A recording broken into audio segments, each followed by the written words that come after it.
Conclusion sentences are difficult. The goal is to show your audience what the major theme or takeaway lesson of your paragraph is meant to present. You're not just restarting the topic sentence, although that is a beginning point. Instead, you're taking that final step and giving something that they can hold on to by revealing the common thread that goes all throughout your details. That requires you to stop and think. It makes you consider what information you did present and what that big takeaway is. And a lot of students are just in a rush to get finished. And so a really common ending is something like you see here at the bottom. Those were the facts, or that is why, this is how. Starting with phrases that are super vague and unclear, like those or that. Unfortunately, when you do that, it's a little insulting to the audience. And if the audience is me, that's very bad. You're almost saying like, hey, dummy, in case you weren't sure what you just read, what I told you is, and that's not what you want to be doing, especially in a short writing.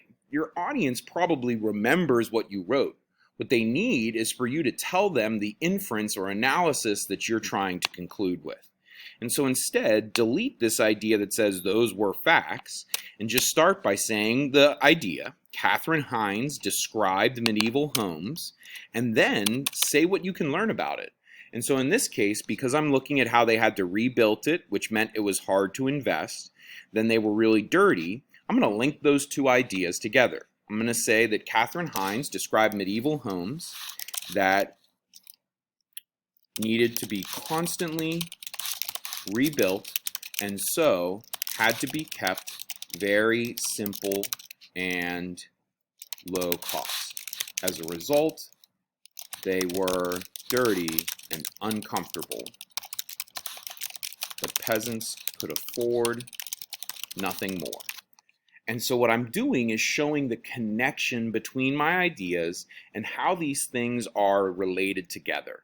That is a great new bit of analysis that helps our audience see how the dots are connected. And that's the goal, to connect the dots, to relate this to other things we've learned, to show what the big takeaway that we can remember is. That's what I want to see in your writing. No more that is, or those were, or now you know. No more as you can see. Instead, give a big idea.